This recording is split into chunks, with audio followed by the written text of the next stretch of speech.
ओम श्री सद्गुरु परमात्मने नमः। वशिष्ठ जी बोले, हे राम जी, तुम एक रूप आत्मा हो, उसमें फुरने से विश्व कल्पित हुआ है।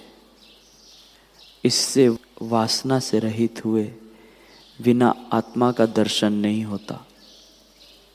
जैसे उदय हुआ सूर्य भी बादल के होते शुद्ध नहीं दिखता, वैसे ही स्फुरन रूपी बादल के दूर होने पर ही आत्मरूपी सूर्य शुद्ध भासित होता है और दृश्य दर्शन दृष्टा फुरने से ही कल्पित हुए हैं। हे राम जी, इस संसार का सार जो आत्मा है, जिसमें सुषुप्त की तरह मौन हो रहो। ओम श्री सद्गुरु परमात्मने नमः। श्री योग वशिष्ठ महारामायण उत्पत्ति प्रकरण सर्ग 50। श्री वशिष्ठ जी बोले, हे रामचंद्र जी, असत रूपी चित्त के संसरने से ही जगत रूप होकर भासता है। जैसे नेत्र दूषण से आकाश में मुक्तमाला, ब्रह्मात्र, गंधर्व नगर और स्वप्न भ्रम से जगत भ्रम भासित होते हैं, तैसे ही चित्त के संसरने से जगत भ्रम भासता है। हे रामचंद्र जी, शुद्ध आत्मा नित्य तृप्त शांत रूप सम और अपने आप में ही स्थित है। उसमें चित्त संवेदन ने जगत रचा है और उसको भ्रम से सत्य किनाई देखता है। जैसे स्वप्न सृष्टि को मनुष्य भ्रम से देखता है, तैसे यह जगत फुरने से सत्य भासता है। हे रामचंद्र जी, मन के संसरने का नाम जागृत है, अहंकार का नाम स्वप्न है, चित्त जो सजातीय रूप चेतने वाला है उसका नाम सुषुप्ति है और चिन्मात्र का नाम तुर्य पद है। जब शुद्ध चिन्मात्र में अत्यंत परिणाम हो तब उसका नाम तुर्यातीत पद है। उसमें स्थित हुआ फिर शोकवान कदाचित नहीं होता। उसी ब्रह्म सत्ता से सब उदय होते हैं और उसी में सब लीन होते हैं और वास्तव में न कोई उपजा है और न कोई लीन होता है।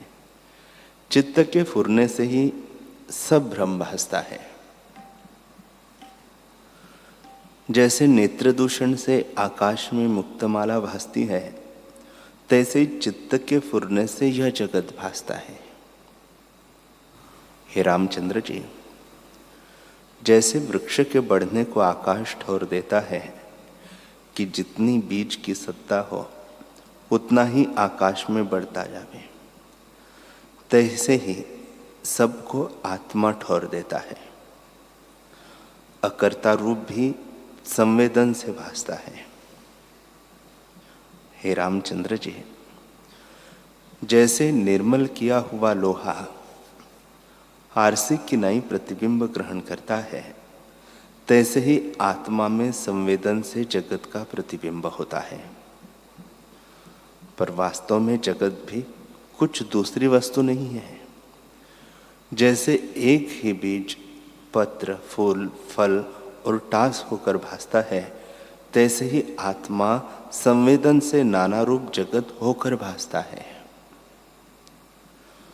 जैसे पत्र और फूल वृक्ष से भिन्न नहीं होते, तैसे ही अबोध रूप जगत भी बोध रूप आत्मा से भिन्न नहीं है। जो ज्ञानवान है उसको अखंड सत्ता ही भासती है। जैसे समुद्र ही तरंग और बुदबुदे होकर और बीज ही पत्र, फूल, फल और टास होकर भासते हैं, तैसे ही अज्ञानी को भिन्न भिन्न नाम रूप भासता है। मूर्ख जो देखता है तो उसको नाम रूप जगत सत मानता है। ज्ञानवान उसको देख के एक रूप ही जानता है। ज्ञानवान को एक ब्रह्म सत्ता ही अनंत भासती है और जगत भ्रम उसको कोई नहीं भासता। इतना सुनकर राम जी ने कहा, बड़ा आश्चर्य है कि असत रूपी जगत सत होकर बड़े विस्तार से स्पष्ट भासता है। यह जगत ब्रह्म का आभास है। अनेक तन्मात्रा उसके जल और बूंदों की नाई है और अविद्या करके फुरती है, ऐसा भी मैंने सुना है। हे मुनीश्वर, यह स्फूर्ति बहिर्मुख कैसे होती है और अंतर्मुख कैसे होती है? श्री वशिष्ठ जी बोले, हे रामचंद्र जी, इस प्रकार दृश्य का अत्यंत अभाव है। अनहोते दृश्य के फुरने से अनुभव होता है। शुद्ध चिन्मात्र ब्रह्म सत्ता में फुरने से जो जीवत्व हुआ है वह जीवत्व असत है और सत की नाई होता है। जीव ब्रह्म से अभिन्न है पर फुरने से भिन्न की नाई स्थित होता है। उस जीव में जब संकल्प कलना होती है तब मन रूप होके स्थित होता है। स्मरण करके चित्त होता है, निश्चय करके बुद्धि होती है और अहम भाव करके अहंकार होता है।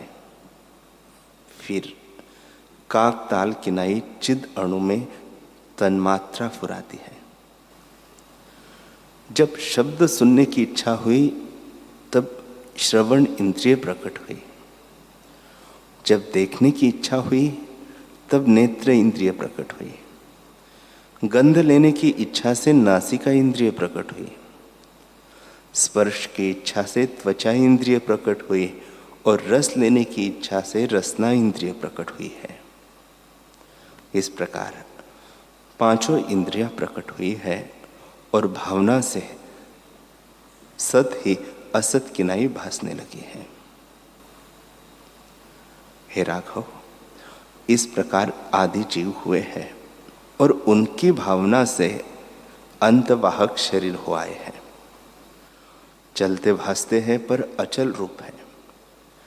इससे जो कुछ जगत भासता है वह सब ब्रह्म स्वरूप है, भिन्न कुछ नहीं। प्रमाता, प्रमाण और प्रमेय ब्रह्म है और संवेदन ब्रह्म से ही अनेक रूप नाना प्रकार के भासते हैं। जैसा जैसा संवेदन फुरता है तैसा तैसा रूप होकर भासता है। जब दृश्य को चेतता है तब नाना प्रकार का दृश्य भासता है और जब अंतर्मुख ब्रह्म चेतता है तब ब्रह्मरूप होकर भासता है। हे रामचंद्र जी, दृश्य कुछ उपजा नहीं, आत्मा सदा अपने आप में स्थित है। जब दृश्य असंभव हुआ तब बंधन और मोक्ष किसको कहिए और विचार किसका कीजिए। सर्व कल्पना का अभाव है। यह जो तुम्हारा प्रश्न है उसका उत्तर सिद्धांत काल में होगा, यहां न बनेगा। जैसे कमल के फूलों की माला अपने काल में बनती है और बिना समय शोभा नहीं देती, तैसे ही तुम्हारा प्रश्न सिद्धांत काल में शोभा पावेगा। समय बिना सार्थक शब्द भी निरर्थक होता है। हे रामचंद्र जी, जो कुछ पदार्थ है उनका फल भी समय पाके होता है, समय बिना नहीं होता। इसे अब पूर्व प्रसंग सुनो।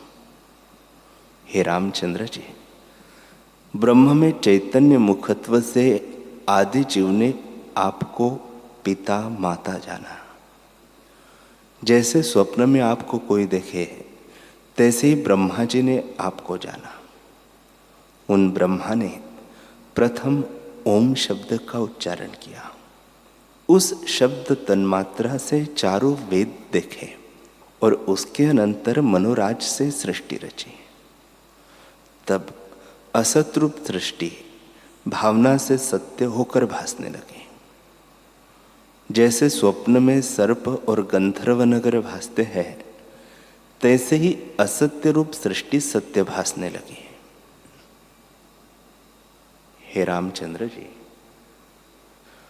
ब्रह्म सत्ता में जैसे ब्रह्मा आदि उपजे है, वैसे ही और जीव कीट आदि भी उत्पन्न हुए हैं। जगत का कारण संवेदन है। संवेदन भ्रम से जीवों को जगत भासता है। उनको भौतिक शरीर में जो अहम प्रतीति हुई है, उससे अपने निश्चय के अनुसार शक्ति हुई है। ब्रह्मा से ब्रह्मा की शक्ति का निश्चय हुआ और चींटी में चींटी की शक्ति का निश्चय हुआ। हे रामचंद्र जी, जैसी जैसी वासना संवित में होती है, उसके अनुसार ही अनुभव होता है। शुद्ध चिन्मात्र में जो चैतन्य मुखत्व हुआ, उसी का नाम जीव हुआ। उसमें जो ज्ञान रूप सत्ता है, सोई पुरुष है, और जो फुरना है, सोई कर्म है। जैसे जैसे फुरता है, तैसे ही तैसे भासता है। हे रामचंद्र जी, आत्मसत्ता में जो अहम हुआ है, उसी का नाम चित्त है। उससे जो जगत रचा है, वह भी अविचार सिद्ध है। विचार करने से नष्ट हो जाता है। जैसे अविचार से अपनी परछाई में भूत पिशाच कल्पता है और उससे भय उत्पन्न होता है, पर विचार करने से पिशाच और भय दोनों नष्ट हो जाते हैं। तैसे ही हे रामचंद्र जी, आत्म विचार से चित्त और जगत दोनों नष्ट हो जाते हैं। हे रामचंद्र जी, ब्रह्म सत्ता सदा अपने आप में स्थित है। उसमें चित्त कल्पना कोई नहीं, और प्रमाता प्रमाण प्रमेय भी ब्रह्म से भिन्न नहीं, तो द्वैत की कल्पना कैसे हो। जैसे शशक के श्रृंग असत है, तैसे आत्मा में द्वैत कल्पना असत्य है। हे रामचंद्र जी, यह ब्रह्मांड भावना मात्र है। जिसको सत्य भासता है, उसको बंधन का कारण है। जैसे घुरान अर्थात कुशवारी अपना गृह अपने बंधन का कारण बनाती है और उसमें फंस मरती है, तैसे ही जो जगत को सत्य मानते हैं, उनको अपना मानना ही बंधन करता है और उससे जन्म मरण देखते हैं। जिसको जगत का असत्य निश्चय हुआ है, उसको बंधन नहीं होता, उसको उल्लास है। हे रामचंद्र जी, अनुभव सत्ता सबका अपना आप है। उसमें जो जैसा निश्चय किया, उसको अपने अनुभव के अनुसार पदार्थ भासते हैं। वास्तव में तो जगत उपजा नहीं, जगत का उपजना भी मिथ्या है, बढ़ना भी मिथ्या है, रस भी मिथ्या है और रस लेने वाला भी मिथ्या है। शुद्ध ब्रह्म सर्वगत नित्य और अद्वैत सदा अपने आप में स्थित है, परंतु अज्ञान से शुद्ध भी अशुद्ध भासता है। सर्व जगत भी परिच्छिन्न भासता है, ब्रह्म भी अब्रह्म भासता है, नित्य भी अनित्य भासता है और द्वैत भी अद्वैत सहित भासता है। हे रामचंद्र जी, अज्ञान से ऐसा भासता है जैसे जल और तरंग में मूर्ख भेद मानते हैं, परंतु भेद नहीं। तैसे ही ब्रह्म और जगत में भेद अज्ञानी देखते हैं। जैसे सुवर्ण में भूषण और रस्सी में सर्प मूर्ख देखते हैं, तैसे ब्रह्म में नानात्व मूर्ख देखते हैं। ज्ञानी को सब चिदाकाश है। हे रामचंद्र जी, जब आत्मसत्ता में अनात्म रूप दृश्य की चैतन्यता होती है, तब कल्पना उत्पन्न होती है और मन रूप होके स्थित होती है। उसके अनंतर अहम भाव होता है और फिर तन्मात्र की कल्पना होकर शब्द अर्थ की कल्पना होती है। इसी प्रकार चित्त सत्ता में जैसी जैसी चैतन्यता फुरती है, तैसा ही तैसा रूप भासने लगता है। सत असत पदार्थ वासना के वश फुराते हैं। जैसे स्वप्न सृष्टि फुराती है, सो अनुभव रूप ही होती है, वैसे ही यह जगत फुराया है, सो अनुभव रूप है। इससे सृष्टि में भी चिन्मात्र है और चिन्मात्र में ही सृष्टि है। सबको सत्ता रूपी भीतर बाहर ऊर्ध्व अध चिन्मात्र ही है। प्रमाता प्रमाण और प्रमेय सब पद चिन्मात्र ही में धारे हैं। नित्य उपशांत रूप है। समस्त जगत की सत्ता उसी से होती है, सो एक ही सम है और तुर्य अतीत पद नित ही स्थित है। श्री वशिष्ठ जी बोले, हे रामचंद्र जी, इस प्रसंग पर एक पुरातन इतिहास है और उसमें महाप्रश्नों का समूह है, सो सुनो। काजल के पर्वत किनाई करकटी नाम एक महाश्याम राक्षसी हिमालय पर्वत के शिखर पर हुई। विसूची का भी उसका नाम था।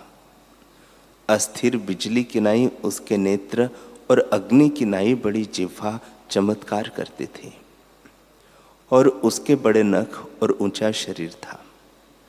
जैसे बड़वाग्नि तृप्त नहीं होता, तैसे ही वह भोजन करने से तृप्त न होती थी। उसके मन में विचार उपजा कि जम्बूद्वीप के संपूर्ण जीवों को भोजन करो तो तृप्त हो, अन्यथा मेरी तृप्ति नहीं होती। आपदा उद्यम किए से दूर होती है, इससे मैं अखंड चित्त होकर तप करूं। हे रामचंद्र जी, ऐसा विचार कर वह एकांत हिमालय पर्वत की कंदरा में एक टांग से स्थिर हुई और दोनों भुजाओं को उठा के नेत्र आकाश की ओर किए, मानो मेघ को पकड़ती है। शरीर और प्राणों को स्थिर करके मूर्ति किनाई हो गई। शीत और उष्ण के क्षोभ से रहित हुई और पवन से शरीर जर्जरीभूत हुआ। जब इस प्रकार सहस्त्र वर्ष दारुण तप किया, तब ब्रह्मा जी आए और राक्षसी ने उन्हें देख के मद से नमस्कार किया और मन में विचारा कि मेरे वर देने के निमित्त यह आए हैं। तब ब्रह्मा जी ने कहा, हे पुत्री, तूने बड़ा तप किया है, अब उठ खड़ी हो और जो कुछ चाहती हो वह वर मांग। करकटी बोली, हे भगवान, मैं लोहे किनाई वज्र विसूची का हूं, जिससे जीवों के हृदय में प्रवेश कर जाओ। हे रामचंद्र जी, जब ऐसे उस मूर्ख राक्षसी ने वर मांगा, तब ब्रह्मा जी ने कहा, ऐसे ही होगा, तेरा नाम भी प्रसिद्ध विसूची का होगा। हे राक्षसी, जो दुराचारी जीव होंगे उनके हृदय में तू प्राणवायु के मार्ग से प्रवेश करेगी, और जो गुणवान तेरे निवृत्त करने के निमित्त ओम मंत्र पढ़ेंगे और यह पढ़ेंगे कि हिमालय के उत्तर शिखर में करकटी नाम राक्षसी विसूची का है, सो दूर हो, और विसूची का दुखी चंद्रमा के मंडल में चितवे की अमृत के कुंड में बैठा है, और राक्षसी हिमालय के शिखर को गई, तब तो उनको त्याग जाना, उनमें तो प्रवेश न कर सकेगी। हे रामचंद्र जी, इस प्रकार कह के ब्रह्मा जी आकाश को उड़े और इंद्र और सिद्धों के मार्ग से गए और वही मंत्र उनको भी सुनाया। जब उन्होंने उस मंत्र को प्रसिद्ध किया, तब करकटी का शरीर सूक्ष्म होने लगा। जैसे संकल्प का पहाड़ संकल्प के क्षीण होने से क्षीण होता है, तैसे ही क्रम से प्रथम जो उसका मेघवत आकार था सो घटकर वृक्षवत हो गया, फिर वह पुरुष रूप हो गई, फिर हस्त मात्र, फिर प्रदेश मात्र और फिर सुई किनाई सूक्ष्म हो गई। हे रामचंद्र जी, ऐसे रूप को करकटी ने धारा जिसको देख मूर्ख अविचारी पुरुष तृण किनाई शरीर को त्यागते हैं। जो पुरुष परापर को विचारते हैं सो पीछे से कष्ट नहीं पाते, और जो पूर्वापर विचार से रहित है सो पीछे कष्ट पाते हैं और अनर्थ करके औरों को कष्ट देते हैं। वे एक पदार्थ को केवल भला जान के उसके निमित्त यत्न करते हैं, न धर्म की ओर देखते हैं और न सुख की ओर देखते हैं। इस प्रकार मूर्ख राक्षसी ने भोजन के निमित्त बड़े गंभीर शरीर को त्याग कर तुच्छ शरीर को अंगीकार किया। उसका एक शरीर तो सूक्ष्म हुआ और दूसरा पुरिष्टक हुआ। कहीं तो सूक्ष्म शरीर से जिसको इंद्रिया भी न ग्रहण कर सके प्रवेश करे, और कहीं पुरिष्टक से जाकर प्रवेश करे। कहीं प्राणवायु के साथ प्रवेश करके दुख दे और कहीं प्राणी को विपर्यय करे तब प्राणी कष्ट पावे, और कहीं रक्त आदि रसों का पान कर एक बूंद से उदर पूर्ण हो जावे परंतु तृष्णा निवृत्त न हो। जब शरीर से बाहर निकले तब भी कष्ट पावे, और वायु से चले उससे गड्ढे और कीचड़ में गिरे और चरणों के तले आवे। निदान कभी देशों में रहे और कभी घास और तृण में रहे। जो नीच पापी जीव है उनको कष्ट दे और गुणवान हो उनको कष्ट न दे सके। मंत्र पढ़ने से निवृत्त हो जावे। जो आप किसी छिद्र में भी गिरे तो जाने कि मैं बड़े कूप में गिरी।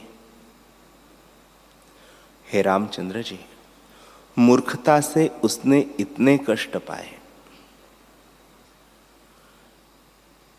इतना कहकर वाल्मीकि जी बोले कि इस प्रकार जब वशिष्ठ जी ने कहा तब सूर्य अस्त होकर सायंकाल का समय हुआ। तब सब सभा परस्पर नमस्कार करके स्नान को गई और विचार संयुक्त रात्रि व्यतीत करके सूर्य की किरणों के निकलते ही फिर आकर उपस्थित हुई। श्री वशिष्ठ जी बोले, हे रामचंद्र जी, जब इस प्रकार प्राणियों को मारते उसे वर्ष बीते तब उसके मन में विचार उत्पन्न हुआ कि बड़ा कष्ट है, बड़ा कष्ट है। यह विसुची का शरीर मुझको कैसे प्राप्त हुआ है।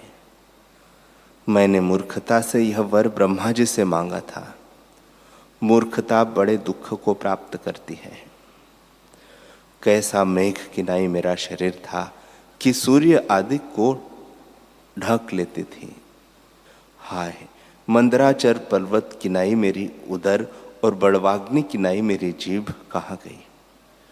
जैसे कोई अभागी पुरुष चिंतामणि को त्याग दे और कांच अंगीकार करे, तैसे ही मैंने बड़े शरीर को त्याग के तुच्छ शरीर को अंगीकार किया, जो एक बूंद से ही तृप्त हो जाता है परंतु तृष्णा पूरी नहीं होती। उस शरीर से मैं निर्भय विचरती थी। यह शरीर पृथ्वी के कण से भी दब जाता है। अब तो मैं बड़े कष्ट पाती हूँ।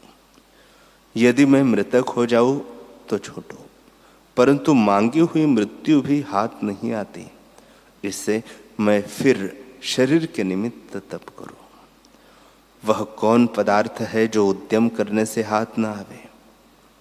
हे रामचंद्र जी, ऐसे विचार कर वह हिमालय पर्वत के निर्जन स्थान में जाकर एक टांग से खड़ी हुई और ऊर्ध्वमुख करके तप करने लगे।